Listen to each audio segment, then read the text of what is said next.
తప్పుడు సమాచారంతో మాజీ మంత్రి బొత్స సత్యనారాయణను సాక్షి జర్నలిస్ట్ ఉరుకులు పెట్టించారు అంటూ ఒక వార్త ఇప్పుడు సోషల్ మీడియాలో చక్కర్లు కొడుతున్న నేపథ్యంలో ఇంతకీ ఏంటా తప్పుడు సమాచారం, బొత్స సత్యనారాయణ ఆ తప్పుడు సమాచారం వల్ల ఎలా పరిగెత్తాల్సి వచ్చింది అనేది పూర్తి స్థాయిలో మనం విశ్లేషణ చేసుకునేటువంటి ప్రయత్నం చేద్దాం.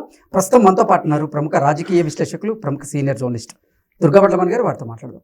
దుర్గా, నమస్తే. నమస్తే అండి. తప్పుడు సమాచారంతో మాజీ మంత్రి బొత్స సత్యనారాయణని సాక్షి జర్నలిస్టు ఉరికించారు అనేటువంటి వార్త సోషల్ మీడియాలో చక్కర్లు కొడుతూ ఉంది. ఏంటి మేడం, ఏం జరిగింది? అంటే ఇప్పుడు మీకు ఒక ప్రెస్ నోట్ వచ్చింది అనుకోండి మీ దగ్గరికి, మీరు ఏం చేస్తారు? దాన్ని పూర్తిగా చదివి అర్థం చేసుకుని నిజంగా అది ప్రెస్ మీట్ పెట్టి చెప్పాల్సిన అంశం అయితే ఒకటికి 2 సార్లు ఆలోచించాక పెడతారు. కానీ అది నిజమా అబద్ధమా అనేది క్రాస్ చెక్ కూడా చేసుకుంటారు కదా. అందులో మీరు ఒక మామూలు మనిషి కాదు, ఒక ఎమ్మెల్యేగా చేశారు, ఒక మంత్రిగా చేశారు కదా, ఒక నాయకుడు మీరు ఒక నియోజకవర్గంలో. అటువంటి మనిషి ఎవడైనా తప్పు చేస్తే దాన్ని మరి ప్రజలు ఊరుకుంటారా? ట్రోల్ చేస్తారా? అందులో సోషల్ మీడియా వచ్చాక మామూలుగా ఉంటుంది ఆ పరిస్థితి. అదే జరిగింది బొత్స సత్యనారాయణకి. ఏదో తొందరపడి చదివాడు, అదేదో రివర్స్ లో అర్థం చేసుకుని ఇంకేముంది మనం తిట్టేయచ్చు టీడీపీ కూటమినని ఓ ప్రెస్ మీట్ పెట్టి ఏకేద్దాం అనుకున్నాడు. ఇప్పుడు అందరూ ఆయన ఎక్కుతున్నారు. అసలు ఏం జరిగింది? ఏమీ లేదయ్యా. అప్పుడు విజయనగరం జిల్లాలో రాముల వారి విగ్రహాలని ధ్వంసం చేశారు కదా ఒక గుళ్ళో. ఆ ధ్వంసం చేశాక ఆ ఒక వ్యక్తి దాన్ని చూశాడు. అతను A2 అంటే సాక్షుల్లో 2వ సాక్షి అతను. అంటే ఇంకొక సాక్షి ఉన్నాడు, ఆ సాక్షి కాకుండా ఈయన ఒక ఆటో డ్రైవర్, ఈయన ఒక సాక్షి. ఈ సాక్షి వెళ్ళి కోర్టులో అవసరమైనప్పుడు వెళ్ళి చెప్పేసి వస్తున్నాడు. వస్తుంటే ఆయనకి ఏదో ఫ్యామిలీలో ఒక కష్టం వచ్చింది. వస్తే ప్రభుత్వం ఆర్థిక సాయం చేసింది ఒక 5 లక్షలు. దాన్ని మన ది గ్రేట్ బొత్స గారు రివర్స్ లో విన్నారు. ఆయన సాక్షి కాదు నిందితుడు అని సాక్షి వాళ్ళు ఇచ్చారో లేకపోతే వాళ్ళ పార్టీ వాళ్ళు ఇచ్చారో. అంటే రాములవారి విగ్రహాన్ని ధ్వంసం చేసినటువంటి నిందితుడు అతనికి ప్రభుత్వం ఇప్పుడు సాయం చేసింది అనేటువంటి తప్పుడు సమాచారం వల్ల బొత్స సత్యనారాయణ గారు ప్రెస్ మీట్ పెట్టి అబాస్ పాలయ్యారంటారా? అంతే కదా. ఇప్పుడు ఆయన వాళ్ళ పార్టీ వాళ్ళు ఇచ్చారు ఆ ప్రెస్ నోటు, లేకపోతే మరి మీడియా నుంచి వచ్చింది ఆయనకి. వస్తే అక్కడ సాక్షి అని ఉంటే అతని పేరు, ఈయన నిందితుడు అని దాన్ని అర్థం చేసుకున్నాడు. సో A2 నిందితుడిగా ఉన్నవాడికి ప్రభుత్వం సాయం చేసేసింది, 5 లక్షలు ఇచ్చేసింది ప్రభుత్వం సొమ్ము. అలా ఎలా ఇస్తారు? పవన్ కళ్యాణ్ ఏమో నేను సనాతన ధర్మాన్ని నేను కాపాడుతానంటాడు కదా, మరి ఇప్పుడు ఇది సనాతన ధర్మమా? మరి దీనికి ఏం సమాధానం చెప్తాడు పవన్ కళ్యాణ్ అని అడుగుతున్నాడు. దేవుడి విగ్రహాలను ధ్వంసం చేసిన ప్రభుత్వం ఎలా ఆర్థిక సాయం చేస్తుంది అంటూ కూడా ప్రశ్నించే ప్రయత్నం చేశాడు. కానీ నిజాలు వేరు. ఇప్పుడు ఒక విగ్రహాన్ని ధ్వంసం చేసిన వాళ్ళకి ప్రభుత్వం వెళ్ళి 5 లక్షలు ఇచ్చేస్తుందయ్యా. ఇంకొక విషయం, సరే ఏదైనా కూడా ఇప్పుడు వాళ్ళు కూడా విచారణ చేసుకోవాలిగా, వైసీపీ వాళ్ళు కూడా. ఆయన విజయనగరం ఆయనకి వాళ్ళే కదా, వివరాలు తెలుసుకోడా? అసలు ఎవరు చేశారు, ఎవరి హయాంలో జరిగింది, ఎందుకు జరిగింది, ఎలా జరిగింది, నిజంగా ఇతను నిందితుడా సాక్షి అని తెలుసుకోవాలిగా.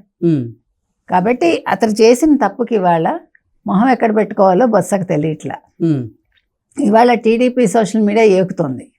ఎందుకంటే అనిత కూడా ఊరుకోవట్లే, హోంమంత్రి అనిత కూడా. మీరు ఇలాగా చేస్తారు మీరు అంటే మీకు సాక్షికి నిందితుడికి తేడా తెలీదా?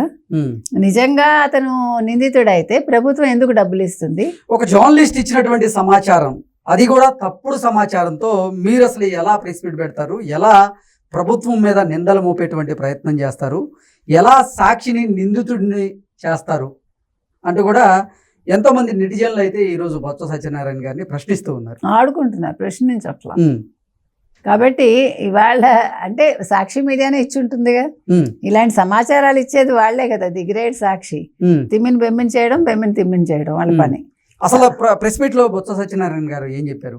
బొత్స సత్యనారాయణ చాలా ఆవేశంగా ఇలాగ విగ్రహాలు ధ్వంసం చేశారు, రాముల వారి విగ్రహం అది కూడా. అలాంటి విగ్రహాలు ధ్వంసం చేసిన వాళ్ళకి మీరు 5 లక్షల సాయం ఎలా చేస్తారు? అతను A2 నిందితుడు అంటూ మాట్లాడాడు. రెచ్చిపోయాట. ఎందుకంత రెచ్చిపోవడం? ఆ రెచ్చిపోయినందుకు ఇవాళ సోషల్ మీడియా కూడా రెచ్చిపోతుంది. మీరు ఒక మంత్రిగా చేశారు, మీరు ఒక నాయకుడు, మీరు ఒక ఎమ్మెల్యే, మీరు అంటే వైసీపీలో కీలక నేతే కదా. అలాంటి వ్యక్తి మీరు ముందు వెనకాల చూసుకోకుండా ఇట్లా చేస్తారు అంటే ఆయనకి అన్ని తొందరపాటే కదా, మాటే తొందర, అసలు అర్థం కాదు ఎవరికి. సో ఆ తొందరపాటుకి సాయం ఇలా తప్పులు తడకలు చేస్తే ఏమవుతుంది? నెటిజన్లు ఆడుకుంటున్నారు. నెటిజన్లు ఏంటి, తెలుగుదేశం సోషల్ మీడియా కూడా ఆడుకుంటోంది.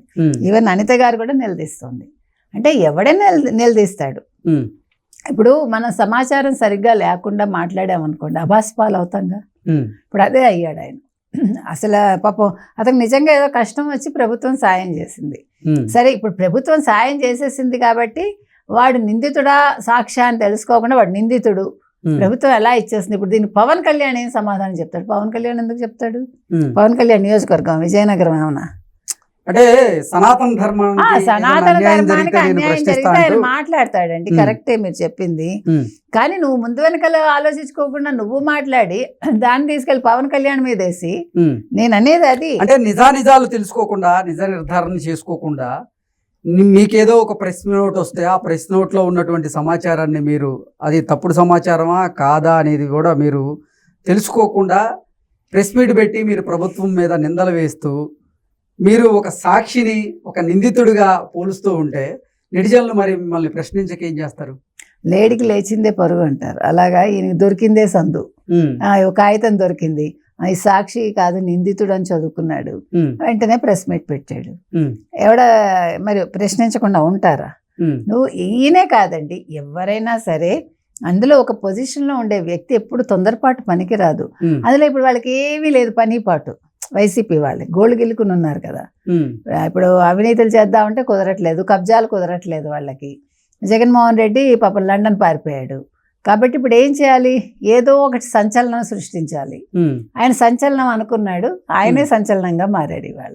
మేడం 10 సార్లు పందిని నంది అని చెప్పి అబద్ధాన్ని నిజం చేయాలనే ప్రయత్నం చేస్తే అబద్ధం నిజమైద్దా?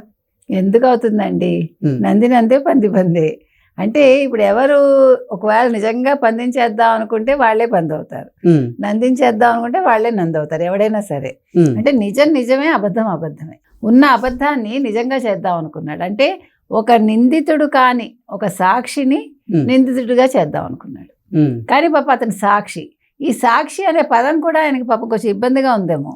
ఆయన పేపర్ గుర్తుకొస్తుందో లేకపోతే సాక్షి అంటే అర్థం కాక మాట్లాడాడో, అంటే మన సాక్షి వాళ్ళు ఇచ్చారు కాబట్టి సాక్షి అంటే నిందితుడు అని అనుకున్నాడు. మొత్తానికి ఏదో కన్ఫ్యూజన్ అయితే అయ్యాడు.